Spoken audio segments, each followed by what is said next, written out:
Hola chicos. Hola. Hola. Listo. Bueno, arrancamos la clase nomás. ¿Me escuchan bien? Sí, profe. Sí. Sí, profe. Dale. Bueno, a ver. Ahí me preparé el PowerPoint. A ver. No sé, ahí está.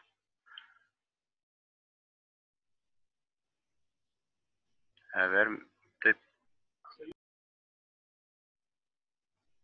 Ahí está. Bueno. A ver cómo funciona.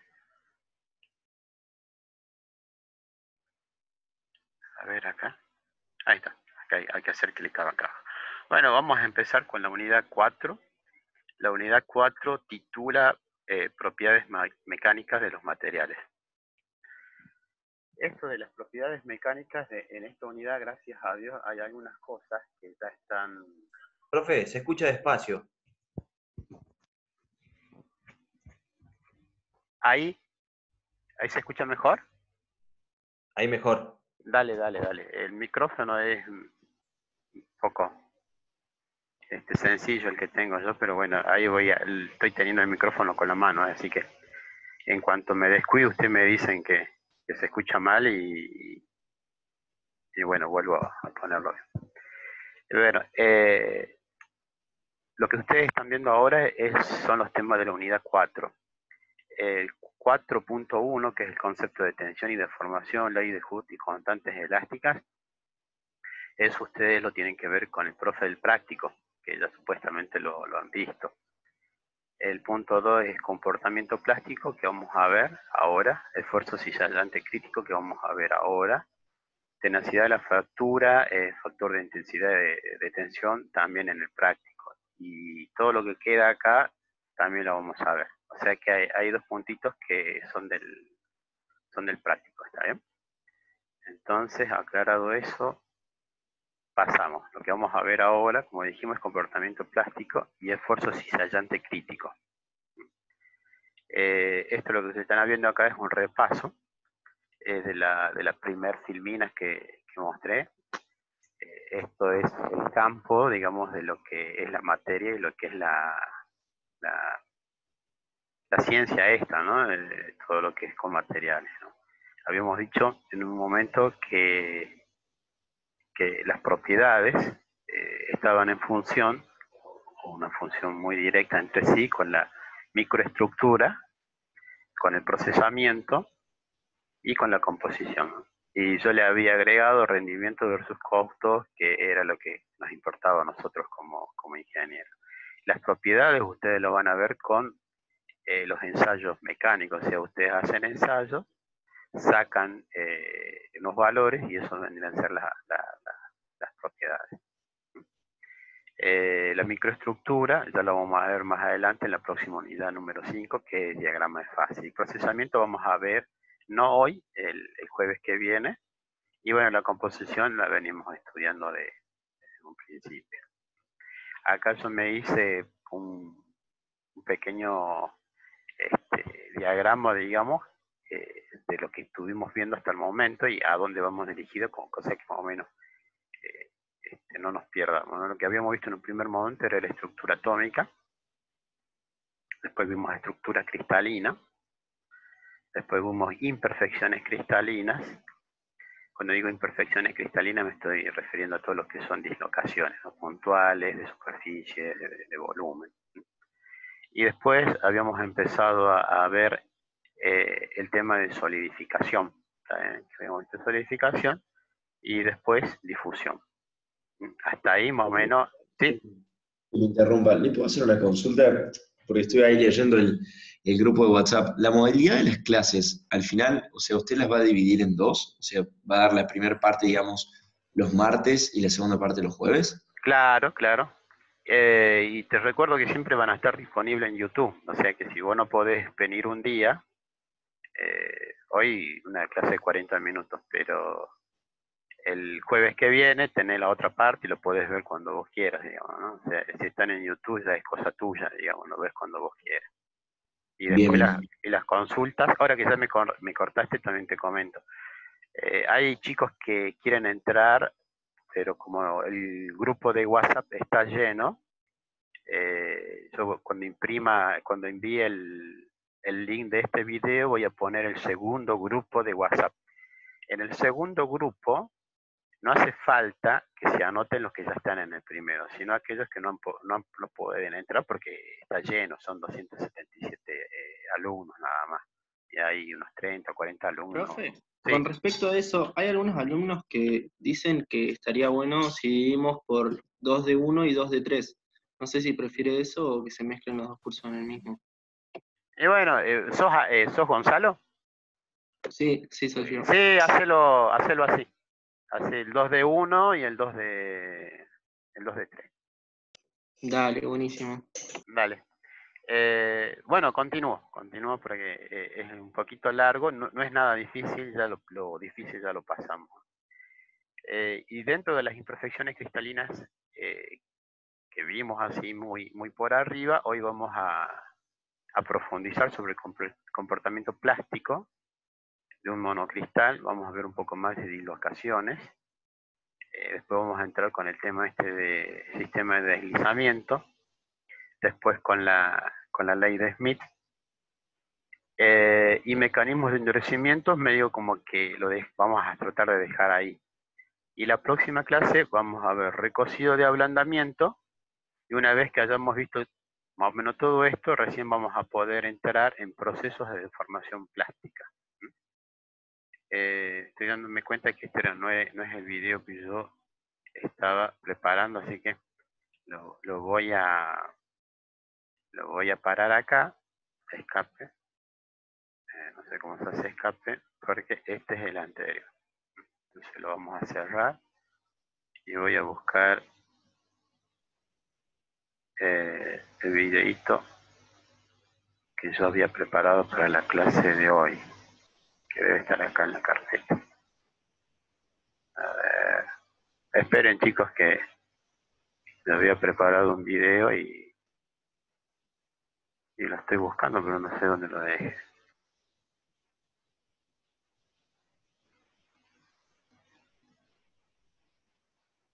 A ver si es este de acá, me parece que no. ¿Dónde? Bueno, debe estar acá en el correo. Recibidos.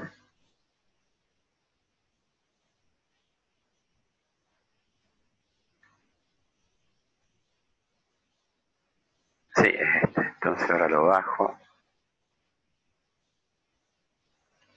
Mientras tanto, para chusmear hasta que se abra esto, en casa tenemos dos computadoras, una muy viejita y otra nueva en la que estoy yo ahora. El tema es que a veces lo usa mi señora esta computadora, yo trabajo en la viejita, entonces cuando trabajo en la compu viejita me la envío por correo, cosa que ya está en el correo. Y tendría que ser compartir. ¿Ustedes están viendo acá un PDF? Sí, Hola. profe. A ver, Sí, sí. acá. ¿Esto lo que está en pantalla lo están viendo? Sí. Ahí está, bueno.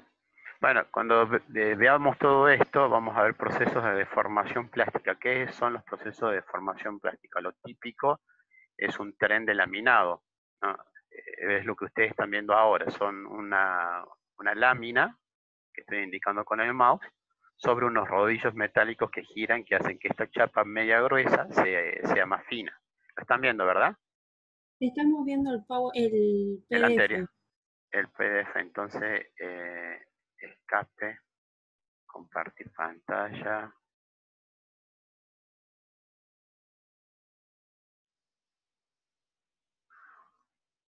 Compartir pantalla.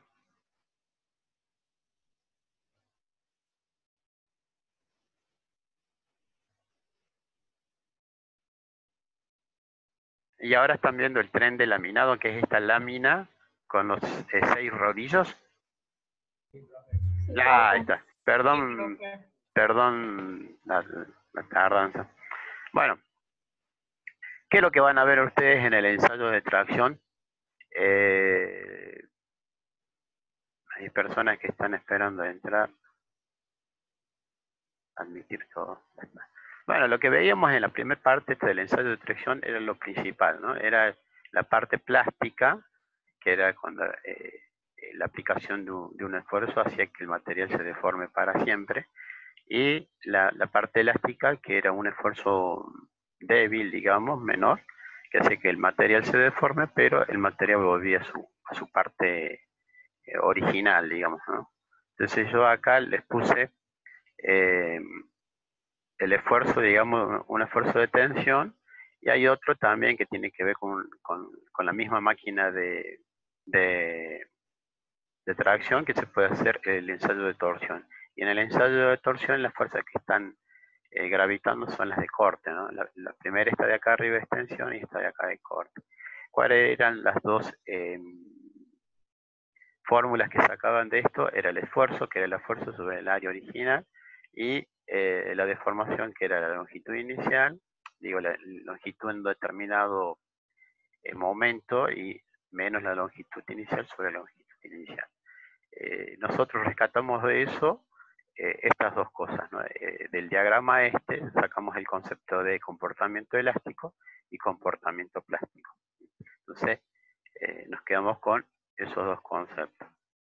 Y ahora entramos en el tema este de formación plástica de monocristales. Lo que hacíamos en una máquina de ensayo de tracción era un pedazo de material, por decirlo así, una probeta, en la cual esa probeta estaba formada por muchos granos. En este caso es un solo grano, y ustedes están viendo acá que cuando aplican una fuerza va a haber una deformación, y en esa deformación, si ustedes empiezan a ver con mayor detalle y con mayor aumento, van a ver estas líneas, estas o bandas, y esta figura nos está mostrando que la estructura de este material puede ser una celda cúbica, ya sea BCC o FCC, ¿está bien?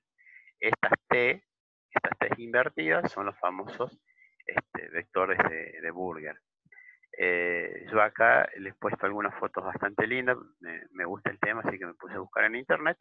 Y si tienen una barra, le ponen una tensión por encima de su esfuerzo de su límite elástico, aparecen bandas de deslizamientos, que es la que ustedes están viendo acá. Esas bandas de deslizamiento se producen siempre, ¿está bien? En algunas son mucho más visibles y en otras no. En este caso, las figuritas que yo saqué de acá son las del Smith. También están en el Askeland, y el Smith, tanto como el Asca, hacen referencia al zinc, y el zinc tiene una estructura HCP, ¿está bien? Vamos a pasar a la siguiente figura. Y esta que ustedes están viendo acá es una figura que se hace con un barrido electrónico. Esto está acá en la Plaza de las Américas, acá en Córdoba, en el INTI, un equipo que creo que todavía funciona, y se pueden tomar este tipo de fotografías, ¿no? Entonces, este monocristal en este caso es magnesio, puro magnesio. Se le aplica esta fuerza, ya sea tanto de tracción como de compresión, ¿no? Se van a formar estos planos basales, ¿no? Entonces, si bien esta es la realidad, este es un ensayo, nosotros de acá vamos a partir y a tratar de responder por qué se da esta situación, ¿está bien? Profe, Sí, señor. claro que le moleste. ¿Puede aceptar a más alumnos que quieren entrar? Bueno, esta es la última, porque si no corto a cada rato y después me desconcentro y es todo un lío, ¿está bien? Sí. Les recuerdo a los chicos que ingresan recién que sean un poco más cuidadosos con el horario. Y los chicos del 2D1 no se olviden de poner curso, legajo y apellido. Y los de D3, si quieren, se anotan, no hay problema, pero no es obligación para los 2D3, para el 2D1 sí. Bueno, continuamos. Estas fotografías yo las saqué de esta dirección. Ustedes, si les interesa el tema, pueden verlo, ¿no? Bastante lindo, porque este paper habla de las cosas que estuvimos viendo. ¿Qué es lo que tenemos acá? Bueno, este vendría a ser el monocristal, ya sea de zinc o de magnesio. Cuando se le aplica una fuerza que empieza a ceder el límite elástico, en los cuales se forman, digamos, estas bandas, y estas bandas con algunas líneas de enlazamiento. Hay una diferencia que hace el Smith sobre lo que es una banda y sobre lo que es una línea. Para mí está bueno porque por ahí uno se confunde.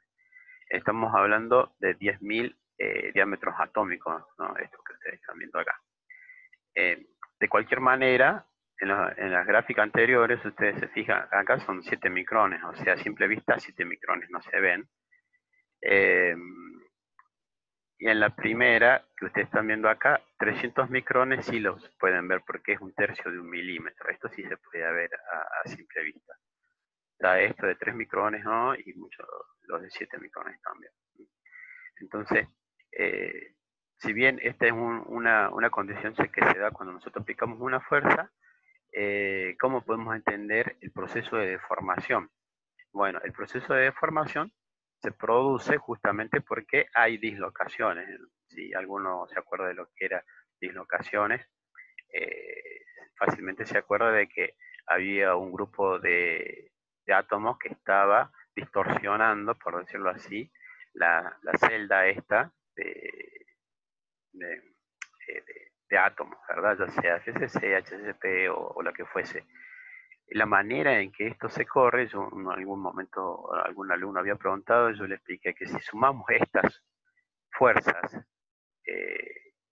y queremos moverlas todo de una vez, estamos hablando de una fuerza muy superior, casi 10 veces o 100 veces o 1000 veces más de la que se observa experimentalmente. Entonces, ¿cómo se entendía eso? Que a mí la teoría me decía que el material se tenía que deformar a cierta cantidad de energía o esfuerzo o fuerza, y a mí la realidad me mostraba que era algo distinto. Entonces, para responder esto, se investigó y se llega a la conclusión de que el movimiento se da como si fuese mover una alfombra. Si ustedes tienen una alfombra y la estiran, es mucho más pesada y difícil que si la hacen moviéndola a través de ondas, ¿verdad? Entonces, ese movimiento de dislocaciones favorece justamente a que los átomos se muevan uno con respecto al otro, no simultáneamente, sino primero uno y casi inmediatamente el segundo, el tercero, el cuarto, y así se va formando, digamos, el deslizamiento y el desplazamiento, y ahí aparecen, si son pocos átomos, una línea, y si son muchísimos átomos, ya una banda. ¿Por qué se da esta situación? Bueno, yo la primera figura que le había mostrado, que era shear, que es la tensión de cizalladura, en la primer diagrama que vimos ahí de esfuerzo, le había mostrado esto, y esto se da porque esta distancia es mucho más fácil mover en estas situaciones. Ustedes, yo quiero que observen ahora cómo los átomos están prácticamente en contacto uno con otro, de abajo, y un esfuerzo hace que se muevan, pero no se mueven todos a la vez, como dijimos, sino que necesitan moverse uno a la vez, ¿no? Acá no sé qué le escribí, a ver, para que se produzca una gran deformación de cristales metálicos a baja tensión de cizalladura es necesaria una alta densidad de imperfecciones, las imperfecciones ya sean dislocaciones de borde o de tornillo.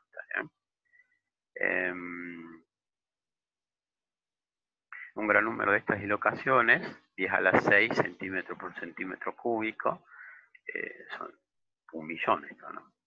1.000.000 de centímetros por centímetro cúbico se formó durante la solidificación del metal.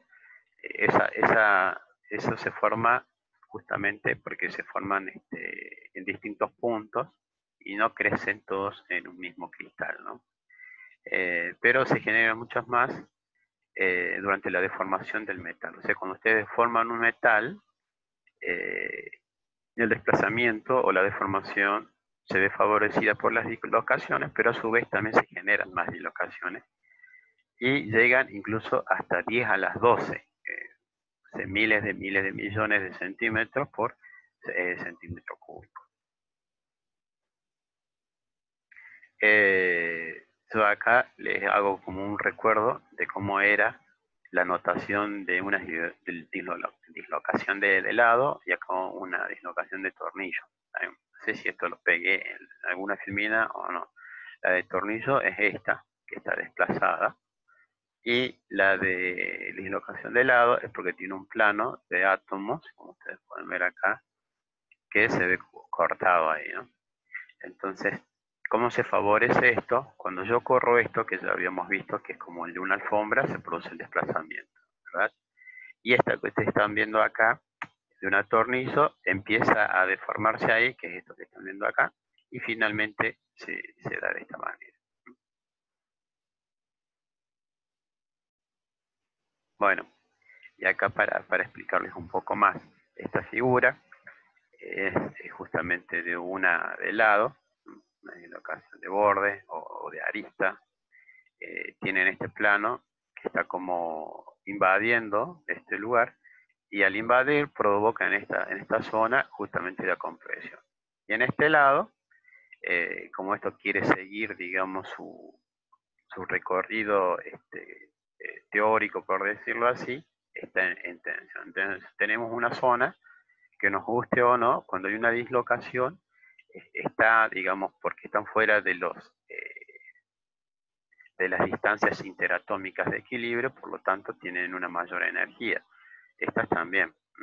Entonces, cuando tenemos este tipo de dislocaciones, pueden darse la situación de que en algún momento, cuando se acerquen, cuando hay un esfuerzo que desplace estas dislocaciones, puede ser que una dislocación con un plano superior y con otro plano inferior se junten y formen un cristal perfecto, ¿está bien? O puede que no, o puede que se siga deformando. Más adelante que tenemos. Ahora vamos a empezar con el tema del sistema de deslizamiento. ¿Qué es lo que quiero decir con el sistema de deslizamiento? Si bien hay un desplazamiento y este desplazamiento se da gracias a las dislocaciones, ya sean de arista o de tornillo, también tienen que ver, digamos, la estructura cristalina que hemos visto, ¿no? Están muy relacionadas.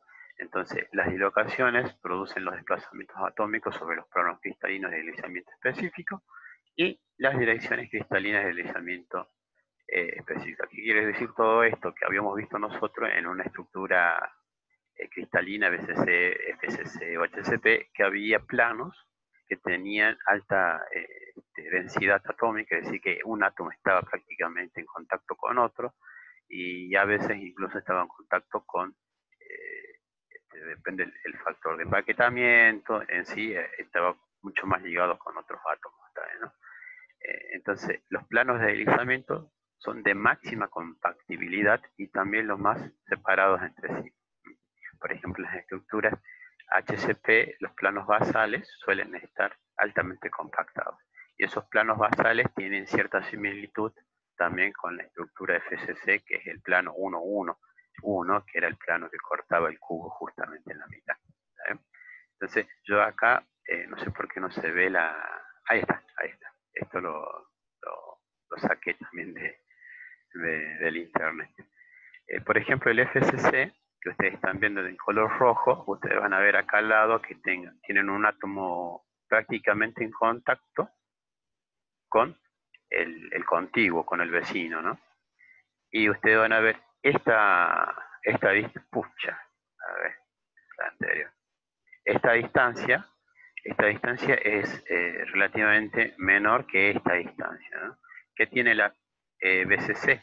La BCC tiene que, primero, que no están en contacto, es decir, no es un plano tan compacto como el de abajo, y al no ser un plano tan compacto, ustedes fácilmente se dan cuenta que este átomo, para pasar por encima del otro, necesita una energía mucho más alta. ¿Está bien? Es grande esta energía comparado con esto, ¿no? En cambio, en esto, como es una distancia corta, la energía es menor. Entonces, ahí fácilmente se entiende que la estructura FCC, al tener planos compactos, puede tener una deformación que requiere menos energía que aquella que, en el caso de la BCC, no tiene planos compactos por lo tanto necesita más energía. Entonces, acá que habíamos escrito, la combinación de un plano de deslizamiento y una dirección de deslizamiento se denomina sistema de deslizamiento. Entonces, el sistema de deslizamiento es el conjunto de planos de deslizamiento, que son los planos generalmente más compactos, y las direcciones que están en esos planos. Entonces, ustedes pueden tener un plano de deslizamiento y dentro de ese plano van a tener distintas direcciones que justamente son las que va a haber el movimiento. ¿Está bien? La siguiente filmina nos muestra lo siguiente, que voy a pasar a explicar este cuadrito. Este cuadrito dice sistema de deslizamiento para metales FCC, BCC y HCP. Tenemos metales como el cobre, el aluminio, el níquel, la plata y el oro. El plano de deslizamiento es deslizamiento. El plano de esto, en esta cara, es el 111, que es justamente el que corta su diámetro central al cubo. ¿Y cuáles son las direcciones? Son estas, ¿no? Entonces, ¿cuál es el número de deslizamientos? Lo vamos a ver ahora en la próxima filmina. Después volvemos al cuadrito este. Bueno, el plano es este que está acá, que corta justo, ¿no? Esta es la estructura FCC, como ustedes pueden ver acá, están centradas en las caras, y el plano que corta la mitad es justamente este plano, este de acá. Ahora, estas direcciones son estas de acá. ¿Sí? La dirección de A a D, de D a F y la de A a F. Ahora, ¿cómo ustedes sacan este número 12 que está ahí? Este número 12 se saca lo mismo, de la siguiente manera. ¿Cuántos planos tienen ustedes acá? Yo les digo, acá tienen uno plano, que el vértice está acá. Van a tener otro plano cuando el vértice esté acá. Van a tener otro plano cuando el vértice esté acá y otro plano cuando el vértice esté acá. Por ejemplo, si el vértice está acá, tendría que ser este y este. Lo corta lo mismo, nada más que está del otro lado. Si el vértice está acá, sería este punto, este punto. ¿Eso se entendió? ¿Se entendieron los 4 planos? ¿Hola? Sí. De 10. Entonces, ¿cuántas direcciones tiene cada uno de los planos? 3. Entonces, 4 por 3, ¿cuánto es? 12. ¿Está bien? A eso se refiere ese 12. En el caso del FCC, el BCC, digo, en el caso del BCC, tiene este plano, que es el plano, digamos, que corta el diámetro, el átomo que tienen adentro. Y también en esta situación tienen 12. ¿Cómo se ve eso acá? Yo lo puse acá. Es el mismo grafiquito. Quedan 10 minutos. Bueno, pero continuamos la clase porque quiero terminar al menos con esta parte. Por ejemplo, este plano de acá son todos estos. ¿Cuántos planos tenemos en total de esto? 6. Pasamos a contar. Este de acá con este de acá. Cortan al átomo central. Después esto se pasa acá, que es esta de acá. Corta es. Después se pasa esto de acá, que es esta de acá, que es este plano. Y después esto se corre acá, que es este de acá, que es este plano. Y después esto se corre acá, que es este plano de acá. Y esto se corre acá, que es este plano. Entonces tenemos 6 planos de esta familia y cada plano tiene esta dirección que ustedes están viendo. Esta dirección que ustedes están viendo acá con esta dirección que tienen acá. Entonces tiene 1, 2, 3, 4, 5, 6. Por estas 2 le da 12. Lo otro es similar y se los dejo como tarea. Y si no, lo pongo en la guía de ejercicio, así lo resuelvo. Entonces, si ustedes están viendo esto, ¿qué conclusión podemos sacar? Que primero siempre se van a dar las deformaciones o deslizamientos en los planos compactos. Dentro de esos planos que se van a mover, esos planos se van a desplazar según las direcciones de más compactación. Todo eso se llama sistema de deslizamiento. Ahora, ¿cómo se entiende? Según la primera gráfica que habíamos visto nosotros, que es esta de acá, ¿por qué se forman estas líneas si la fuerza está para arriba? La fuerza es paralela. La fuerza está así, pero la deformación me da estas rayas. Bueno, eso tiene una explicación que se da a través de la ley de Smith. La ley de Smith, ¿qué nos dice? Que hay una fuerza, que es esta fuerza que es paralela al eje de este prisma, pero ocurre un desplazamiento a cierto ángulo. Entonces, ¿cómo lo analizamos? Y hacemos un diagrama de cuerpo libre. Quédense tranquilos, chicos, que yo voy a continuar después un ratito más, ¿está bien? Hasta terminar la filmina. Esta fuerza que ustedes están viendo acá, yo la puedo orientar en diferentes direcciones. Y voy a diferenciarla justamente con la que a mí me da la realidad, digamos, ¿no? Entonces yo agarro un monocristal, en el caso del zinc o del magnesio, un monocristal bastante grande, de varios centímetros, y le aplico la fuerza y voy a observar que el desplazamiento se da en esta dirección. Yo lo veo como lo vi hace rato en la foto que les mostré. Entonces de ahí le calculo este ángulo. Y después calculo el otro ángulo, que es este de acá. Este ángulo es la normal del plano. ¿Sí? Entonces, cuando yo tengo estos valores, es decir, la fuerza que yo aplico en la máquina de tracción, el ángulo que me da la máquina de tracción, digo la probeta cuando veo sus líneas de deslizamiento, y calculo este valor. ¿Está bien? Puedo calcular este otro valor. A mí que me interesa es el que produce el desplazamiento. ¿Está bien? Esta es la fuerza que yo necesito para que se deforme. Yo aplico esta fuerza, pero para que se deforme necesito esta. Esa es la FR. Que lo que se hace, a esta, que es nuestro, digamos, incógnita, la voy a dividir por el área. Y cuando yo divido por el área, como es una fuerza de corte, es una tau, no es una sigma. Y esta que está acá arriba, yo directamente la reemplazo. ¿Está bien? La reemplazo por este valor. Ustedes están viendo ahí. Y me da este valor. ¿Está bien? Bueno, les dejo un tiempito para que ustedes lo vean, pero es esto.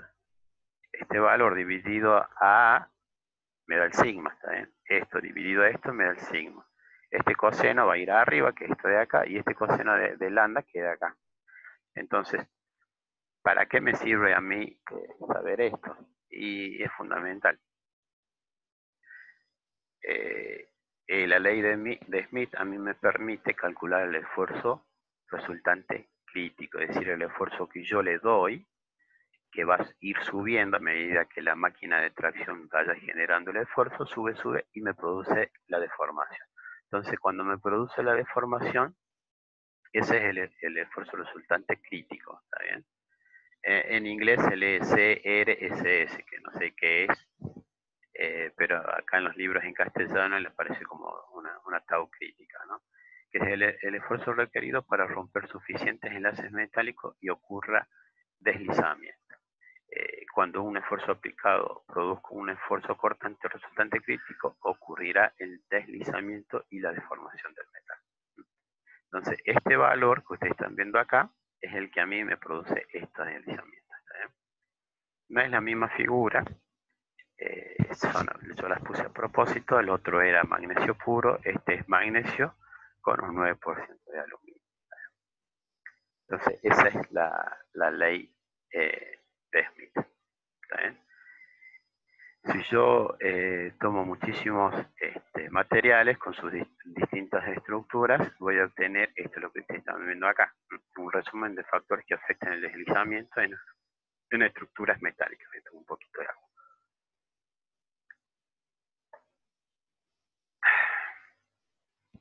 ¿Qué es lo que me quiere decir esto?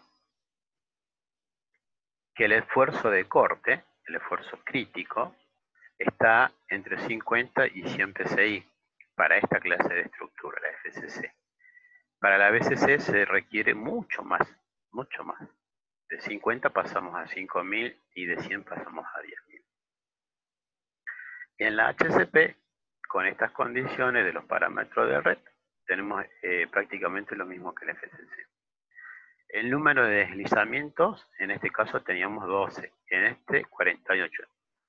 ¿Por qué 48? Porque ustedes tienen que sumar 12 más 12 más 24 le da 48.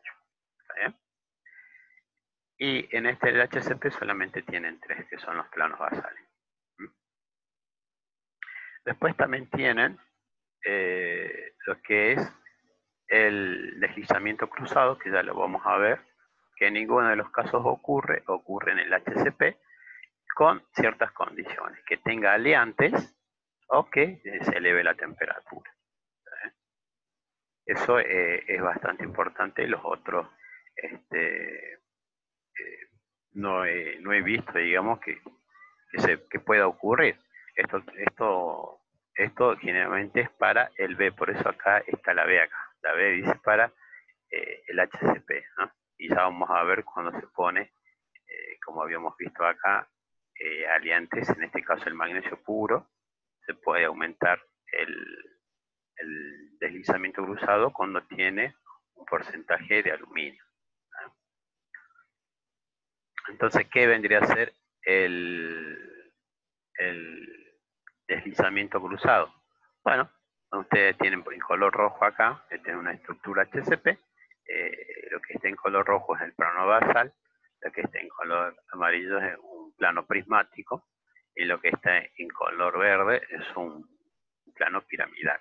¿Está bien? Imagínense en este caso que el desplazamiento se da en este plano, el basal, que es de máxima compactación para esta estructura, y de pronto por algún motivo no puede continuar desplazándose, porque hay un átomo, un conjunto de átomos que interfieren en ese deslizamiento. Entonces, ¿qué ocurre? Al no poder pasar, ocurre que ese desplazamiento continúa con otro desplazamiento que había antes.